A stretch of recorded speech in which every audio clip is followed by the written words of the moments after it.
ध्यान देने का विषय है। हम भगवद वाणी सुनते तो हैं, पर एकाग्रता से नहीं सुनते और उसका मनन नहीं करते। देखो, भगवान ही हैं जो अपने रहस्य को बता सकते हैं।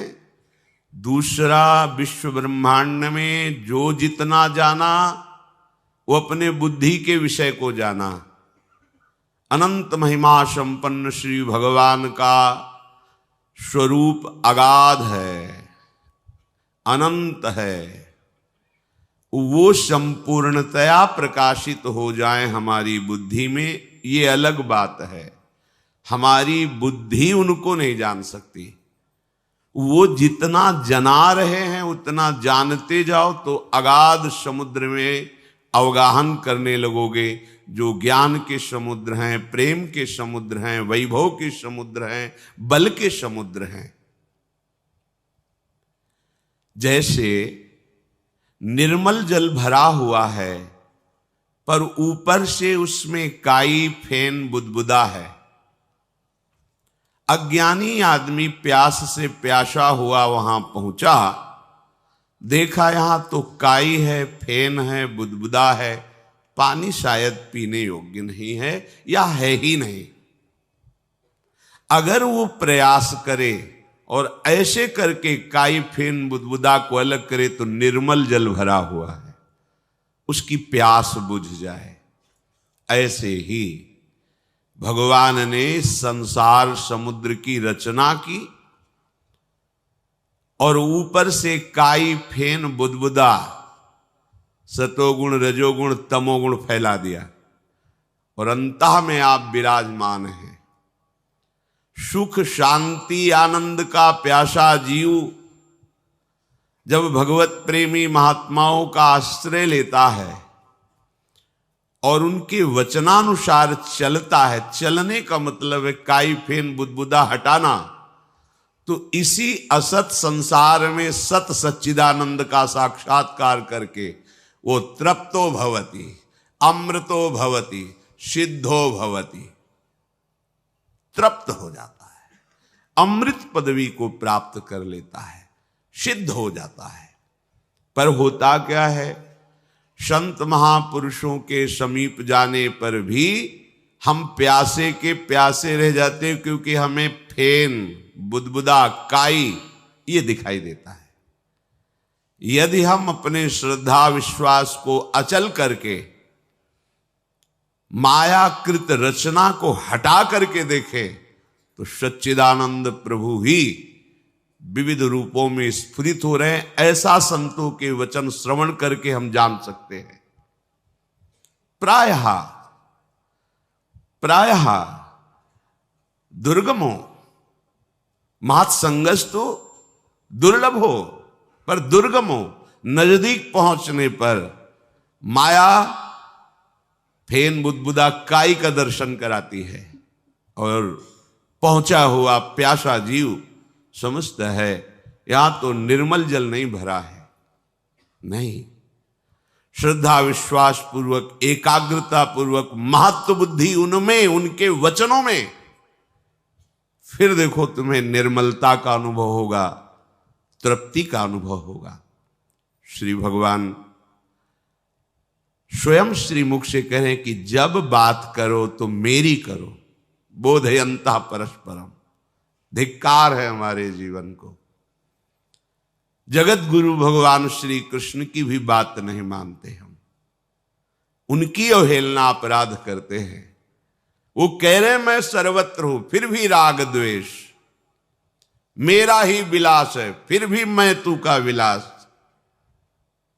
और तो और भूले तो भूले तुम जिन भूलो मालाधारी, और भूले तो भूले तुमने तो हरि की कंठी बंधवा ली, हरि का दासत्व ले लिया, अब तो हरि की बात मान जाओ। श्री भगवान कह रहे जो तुम जीवन में करोगे, बोलोगे, सुनोगे, वही तुम्हारा अंतिम जन्म का निर्णय कर देगा। मरते समय उसी के परिणाम से आपके अंदर चिंतन आ जाएगा और वही आपकी दुर्गति का कारण या सदगति का कारण बनेगा। सदा तद्भाव भाविता, आप जिस भाव से सदैव भावित रहे हैं वही आपका परिणाम होगा। हमारी जैसी वासना होती वैसा चिंतन होता है, वही हम अपने स्वरूप का अनुभव करते हैं। काम की वासना तो निर्मल सच्चिदानंद स्वरूप होते हुए भी कामी हो गया। देख लीजिए, वासना परम महामहिम स्वरूप सच्चिदानंद भगवान का अंश जो आत्मा है वो कामी कहा गया, क्रोधी कहा गया, पापी कहा गया, नीच कहा गया। क्यों? क्योंकि वो वासना का अपने में आरोप करके चिंतन के कारण वो तद्भाव भाविता हुआ, तो उसे हम ऐसा कहने लगे ये दुष्ट है, ये नीच है, ये कामी है।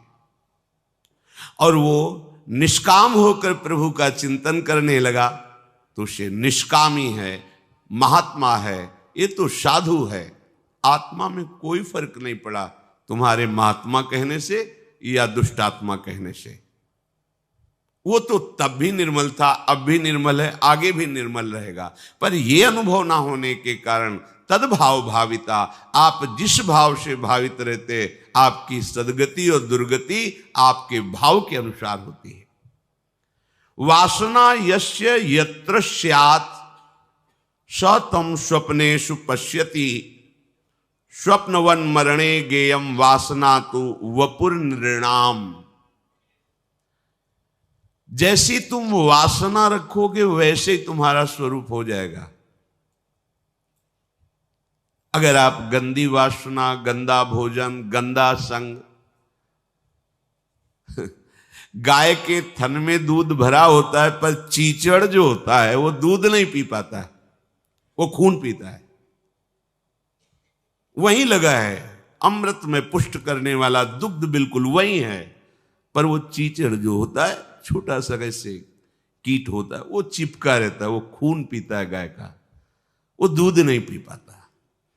ऐसे ही जब वासना के द्वारा तुम्हारा अपराध भाव हो जाता है, अमृत में उनके वचन पीकर निहाल नहीं होते, उनका हृदय असंतुष्ट हो जाता है। इतना प्रयास करने पर भी, इतना सौभाग्य प्राप्त होने पर भी ये जीव अपना कल्याण क्यों नहीं कर रहा, इस बात की जलन, इस बात का उनको दुख होता है। जैसे मां बच्चे को दूध पिलाती, वो ना पिए तो मां को कष्ट होता है, अगर पी ले तो बच्चे का स्वास्थ्य पुष्ट होगा, उसकी भूख मिटेगी और ये देखकर मां प्रसन्न हो जाएगी। ऐसे ही सदगुरु संत महापुरुषों का हृदय ऐसा ही होता है। पर ये चीचड़ स्वभाव, खून पीने वाला स्वभाव होने के कारण महापुरुषों के समीप भी वो परमानंद का साक्षात्कार न करके राग द्वेष की वृत्तियों में विचरण करता रहता है। इसलिए महात्माओं का संग दुर्गमों कहा गया है। यश वासना, जो तुम वासना लोगे वैसे ही तुम्हारी गति हो जाएगी। प्यारे, तुम वासना के लिए जन्म नहीं लिए हो, उपासना के लिए जन्म लिए हो। तुम दुख प्राप्त करने के लिए मनुष्य नहीं बने हो, दुखों को जड़ से मिटाने के लिए तुम्हें मनुष्य शरीर मिला है। गोस्वामी जी कह रहे हैं, नर्तन सम नहीं कवनिव देही, चाहे देवता ही क्यों न हो, उसमें इतनी सामर्थ्य नहीं है कि वो भजन कर सके, सत्संग कर सके। वो केवल अपने पुण्यों का भोग भोगेगा। नारकी जीव केवल अपने पापों का भोग भोगेगा। आप भजन करके भगवान को प्राप्त हो सकते हैं। चराचर जीव की आकांक्षा रहती है, एक बार मनुष्य बना दिया जाए मुझे, क्योंकि नरक स्वर्ग अपवर्ग नशेनी, आप इससे नरक जा सकते हो, स्वर्ग जा सकते हो, आप मोक्ष प्राप्त कर सकते हो, आप भगवान का साक्षात्कार, भगवान की लीला में सम्मिलित हो सकते हो। ऐसा ये दुर्लभ मनुष्य शरीर है। तो श्री भगवान कह रहे, यदि तुम संसार का चिंतन करोगे, भोगों का चिंतन करोगे, राग द्वेष का चिंतन करोगे, तो तुम्हारा स्वभाव बन जाएगा ये, और उस स्वभाव के कारण ही आपका अगला जन्म होगा। उसी से निर्णय हो जाएगा कि आपका अगला जन्म क्या होगा। तो मानो यहां अर्जुन जी ने प्रश्न किया कि प्रभु फिर मुझे क्या करना चाहिए। भगवान आगे के श्लोक में कह रहे हैं, तस्मात् सर्वेषु कालेषु मामनुस्मर्युध्य च मयि अर्पित मनो बुद्धिर मामे वैश्यस्य संशयम्। हे अर्जुन, इसलिए, किस लिए? तू जैसे भाव से भावित रहेगा, तेरी गति दुर्गति तेरे भाव से होगी। इसलिए तुझे सब समय, तस्मात् सर्वेषु कालेषु, सब समय केवल मेरा स्मरण प्रधान रखना है तेरे को।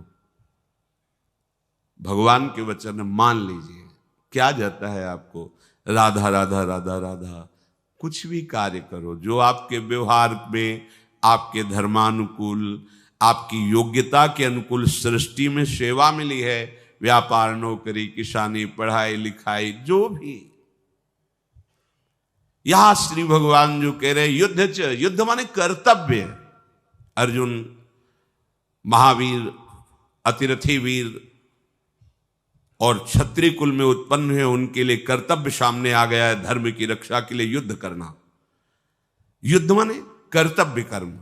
जो तुम्हारे सामने कर्तव्य कर्म है, उत्साह पूर्वक उसको करो, पर मामनुस्मर, मेरा स्मरण करते हुए। हम कार्य तो करते हैं, पर भगवान का स्मरण करते हुए नहीं, प्रभु का स्मरण करते हुए नहीं, भोगों का स्मरण, उसके फल का स्मरण, या राग वृत्ति से या द्वेष वृत्ति से, दो से ही हम विचरण करते रहते हैं।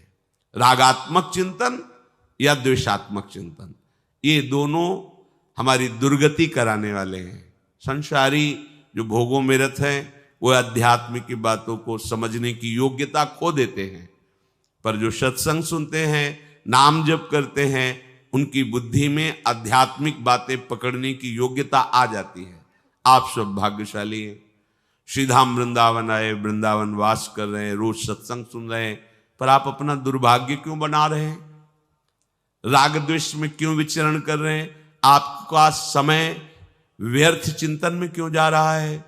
निरंतर श्री श्यामा श्याम के नाम रूप का चिंतन का अभ्यास करने का तुम्हें ये समय और सौभाग्य मिला, इसे दुर्भाग्य में बदल रहे हो। अरे प्यारे, तुम कुछ किसी का नहीं बिगाड़ सकते, तुम अपना बिगाड़ रहे हो। तुम कुछ किसी का नहीं बना सकते, अपना बना रहे हो। तुम जो भी करोगे वो तुम्हारे लिए है। तुम किसी का अमंगल करोगे तो तुमने अमंगल का महल खड़ा कर लिया है। उसकी तो एक ईंट रखी अमंगल की, तुम्हारे लिए महल खड़ा हो गया। तुमने एक गाली दी, 1000 गाली की व्यवस्था कर ली। तुमने एक को पानी पिलाया तो तुम्हें 1000 बार प्यास बुझाने के लिए पानी मिलेगा। ये यहां का सिस्टम है, हमारे भगवान का कानून है। तुम किसी निरपराध को दंड दोगे तो 1000 बार वही दंड तुम्हें भोगना पड़ेगा। तुम किसी को बचा लोगे, 1000 बार तुम्हारी विपत्ति में मेरा भगवान रक्षा करेगा। सिद्धांत को समझिए। तुम्हारा कर्म ही तुम्हारा मित्र है, तुम्हारा कर्म ही तुम्हारा शत्रु है।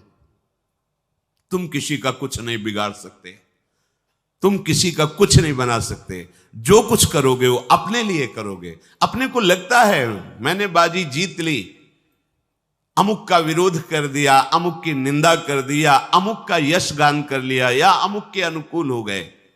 तुम किसी के अनुकूल नहीं हुए, तुम अपने अनुकूल हो। तुम किसी के प्रतिकूल नहीं हो, तुम अपने प्रतिकूल हो। अर्थात आप जो भी चेष्टा कर रहे हो वो लौट कर 1000 गुना आपको मिलेगी। यहां का सिद्धांत है। अब आप देखो क्या कर रहे हो, और जब उसका परिणाम आता है तो भगवान से रोकर शिकायत करते हो, हे भगवान तुम बड़े निर्दयी हो, तुम्हें ऐसा नहीं करना चाहिए। पर तुम लौट के देखो तुमने क्या किया है। वही फसल तुम्हें काटने को, एक दाना फेंका जाता है भूमि में, इसी भूमि में तो अन्न राशि के रूप में इकट्ठा होता है। तुम एक कर्म करोगे वो 1000 रूप में आकर तुम्हें दंड देगा या तुम्हें सुख देगा। तुम्हारी समझ में नहीं आ रहा।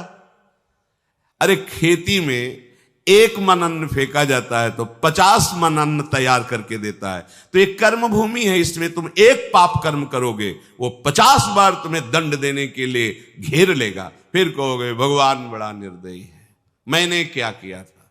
होश में शास्त्र सिद्धांत के अनुसार कार्य करो और भगवान का स्मरण करते हुए। कोई भी कार्य भगवत स्मरण रहित नहीं होना चाहिए। कोई भी कार्य कर रहे हो आप, कितना सुंदर है, राधा वल्लभ राधा वल्लभ, राधे श्याम राधा, श्यामा श्याम श्यामा। महान संत हो जाओगे गृहस्थी में रहते हुए, आनंद की धारा फूट पड़ेगी, शरीर छूटते छूटते तुम्हें भगवान मिल जाएंगे, जन्म मरण का क्लेश मिट जाएगा। पर हम प्रपंच को सत्य मानकर भगवद वाणी, संत वाणी, गुरु वाणी की अवहेलना करते हैं। हम सुनते थे पहले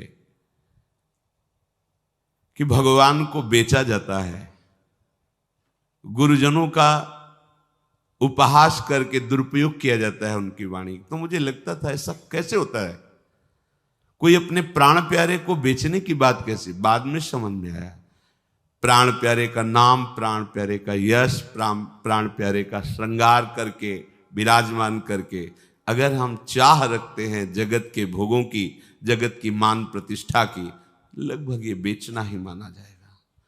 ये होता है प्यारे को रिझाने के लिए। गुरुजनों की वाणी को बेचना, गुरुजनों की वाणी का दुरुपयोग करना, गुरुजनों की अवहेलना करना, ये कहां तुम्हें पहुंचा देगा, कहां पहुंचा देगा।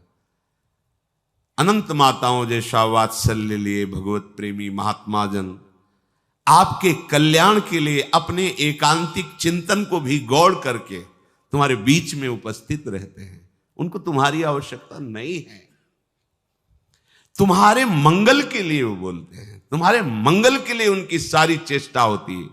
पर जैसे एक बिच्छू गंगा जी में बहते जा रहा था, तो काशी की बात, एक संत स्नान कर रहे थे, देखा बेचारे के पास ऐसी बल वृत्ति नहीं है जिससे वो तैर कर निकल जाएगा।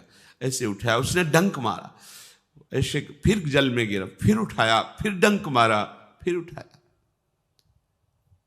एक व्यक्ति दूसरा वहां खड़ा था, उसने कहा बाबा जी पागल हो क्या, वो तुम्हें बार बार डंक मार रहा है, तुम उसे क्यों उठा के बाहर फेंकना चाहते हो। बोले बेटा वो बिच्छू है, हम संत हैं, हमारा और उसका स्वभाव है, होड़ लगी है, वो अपने स्वभाव से चूकेगा नहीं। एक जंतु है, वो अपने स्वभाव से चूकेगा नहीं, मारेगा डंक। तो मैं संत हूं, अपने स्वभाव से कैसे चूक जाऊं। वो मारने दो डंक, उठा के बाहर उसको रख दिया, पीड़ा सही पर उसकी जीवन रक्षा की।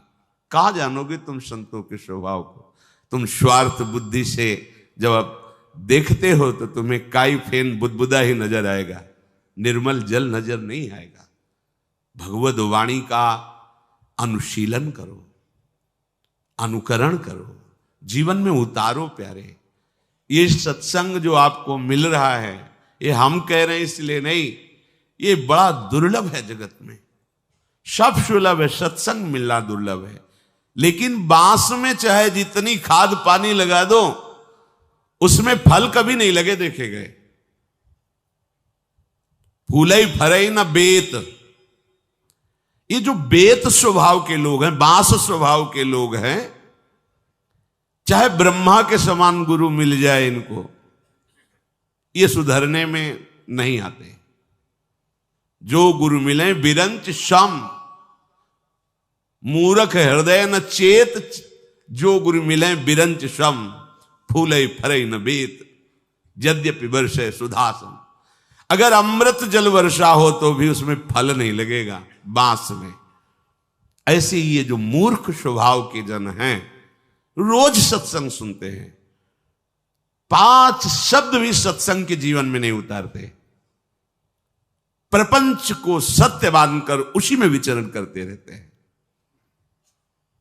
उसी को सत्य मानते हैं। आप अपने भाव को यदि नहीं बना पाए तो सत्संग क्या सुना। भाव जानते हो क्या चीज होती है। विश्व की समस्त शक्तियां एक साथ हमारा विरोध करें, पर हमारी जिससे प्रीति है उससे विचलित न कर पाए, उसे भाव कहते हैं। ये इसी भाव से ठाकुर को खरीदा जाता है, भाव से खरीदा जाता है। बेचे तो बिक जाऊं, भगवान कहते, भगत मेरे मुकुट मणि, मैं हूं भक्तन को दास, भगत मेरे मुकुट मणि। अपनो परण विशाल, भगत को पूरो परण निभाऊं, जाचे जाचूं, कहे तो बेचे से बिक जाऊं। अगर वो मुझसे कहे कि उसके लिए मैं भिक्षा मांग सकता हूं, मांगा बलि के यहां जाके।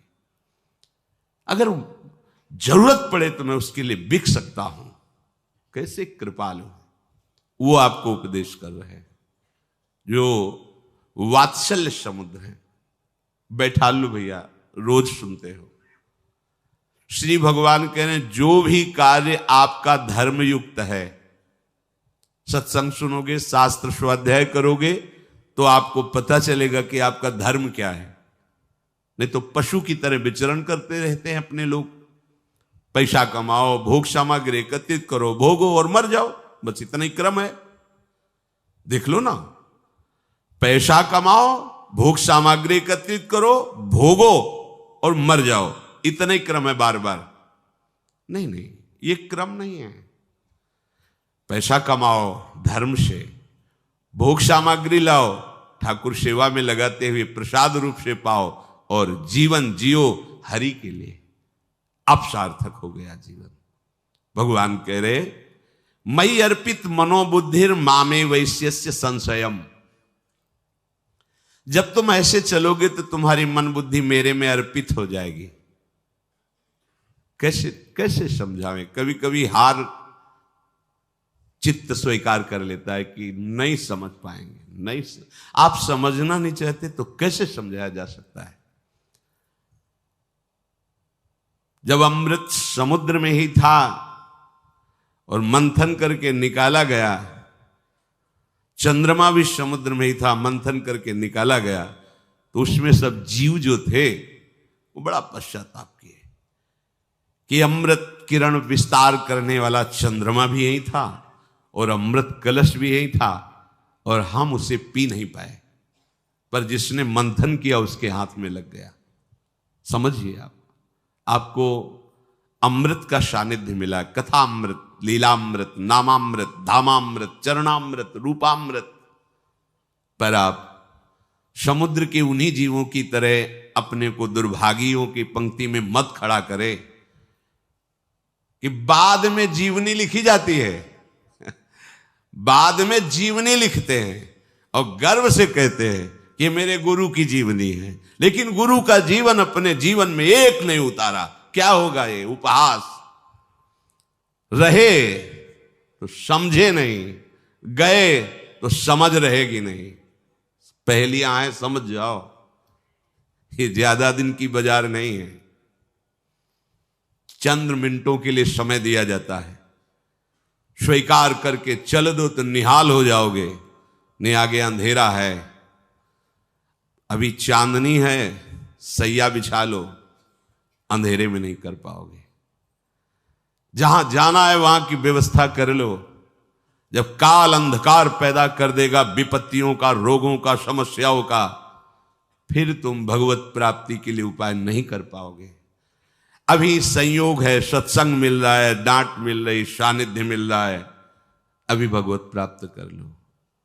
आगे जब हमारे संतों के समाज में तुम्हारा मन भगवत प्राप्ति के लिए उत्साहित नहीं हो रहा, तो तुम्हारा विषयों पुरुषों के संग से क्या दुर्दशा होगी, अनुमान लगा लो।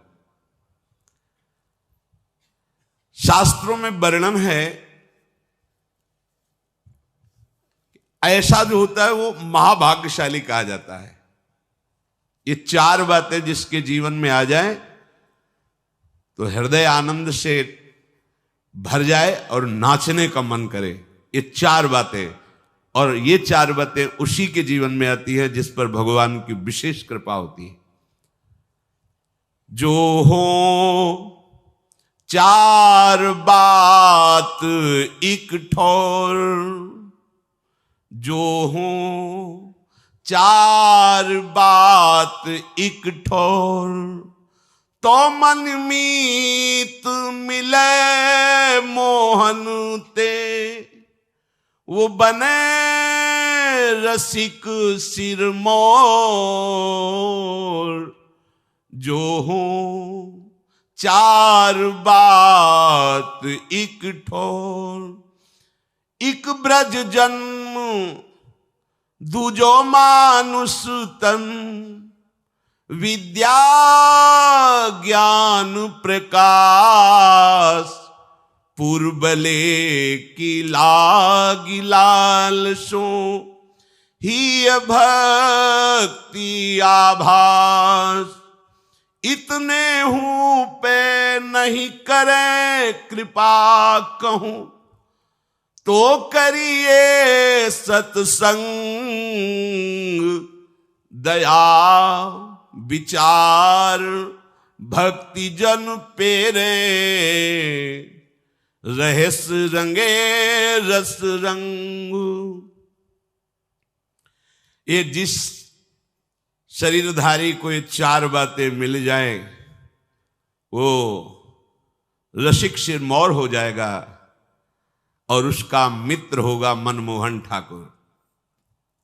ललित त्रिभंगी श्याम सुंदर अखिल ब्रह्मांडों का नायक तुम्हारा दोस्त बन जाएगा, अगर ये चार बातें तुम्हारे जीवन में हैं। पहला, ब्रज में जन्म, दुर्लभ बात। अब हम इस पंक्ति में कैसे खड़े हो? ब्रज में जन्म हमारे हाथ की बात है, फिर तो हमारा मनुष्य जन्म गया। इसका क्या उपाय है कि इस पहली पंक्ति पे हम खड़े हो जाए? तो दीक्षा से नया जन्म माना जाता है। यदि वृंदावन रस का चिंतन करने वाले रसिक शिरोमणि सदगुरुदेव का आश्रय लिया जाए तो आपका ब्रज में जन्म माना जाएगा, क्योंकि आपका नया जन्म हुआ है। ये शास्त्र सम्मत बात है कि दीक्षा एक नया जन्म होता है। जो दीक्षा देने वाला है वो हमारा असली माता पिता है।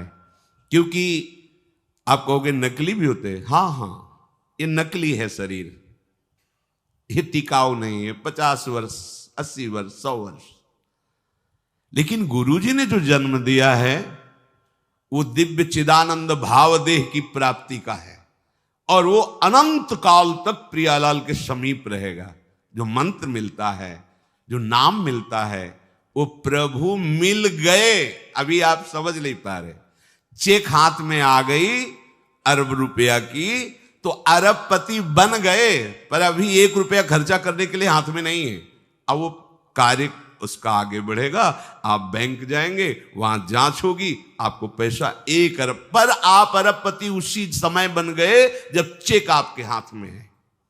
ऐसे ही दीक्षा मिली तो आप प्रभु के उसी समय हो गए। आपकी स्वीकृति, आज से मैं वैष्णव हो गया, श्री हरि का हो गया। अच्छा, बोले आप बोलते हो, बोलने से क्या, प्रमाण दीजिए।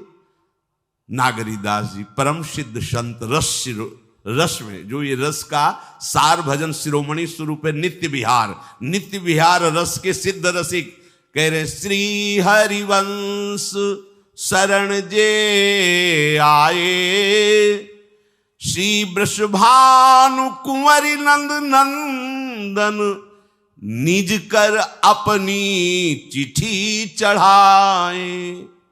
जहां कोई महाप्रभु हरिवंश चंद्र जी की शरण हुआ तो प्रिया प्रीतम निकुंज के रजिस्टर में उसका नाम लिख लिया। नागरीदास जी कह रहे, सही बात तो यह है कि उन्होंने हमें स्वीकार किया है, इसीलिए हमारी दीक्षा होती है, इसीलिए हमें सदगुरुदेव मिलते। हमारे भाग्य का विषय नहीं। प्रियालाल ने मुझे घसीटा है, प्रियालाल मुझे स्वीकार किए। जिस दिन दीक्षा मिली उसी दिन चेक जैसे हाथ में मिली और अरबपति बने, उसी दिन आप प्रभु के हो गए, उसी दिन भगवत प्राप्ति के अधिकारी हो गए। अब जैसे आगे का प्रोसेस शुरू होता है, बैंक जाना, जांच करवाना, फिर सही निकलने पर रुपया मिलना, ऐसे ही अब आपकी जांच बैठेगी कि आप कैसे शरणागत हो। अगर आप कमजोर निकलते हो तो आपको फिर सहयोग मिलेगा भागवतिक, ऐसे मित्र मिलेंगे, ऐसा सत्संग मिलेगा, ऐसा शास्त्र स्वाध्याय होगा कि आपकी शरणागति नाटक नाटक न रह के सत्य हो जाएगी। इस मार्ग में यही तो बड़ा लाभ है कि झूठा खेले साचा होए। अगर नाटक से भजन करोगे तो तुम्हें सत्य भजनानंदी बना देंगे प्रभु, ये बड़े कृपालु हैं। तो दीक्षा नया जन्म माना जाता है। तो हमने यदि वृंदावन ब्रज के रसिक शिरोमणियों का आश्रय लेकर उनसे दीक्षा ली तो हमारा नया जन्म हो गया। शरीर का जन्म और दीक्षा का जन्म, इनमें दीक्षा का जन्म विशेष महत्वपूर्ण माना जाता है। तो एक शरीर का जन्म हुआ ब्रज में और एक हुआ दीक्षा का जन्म।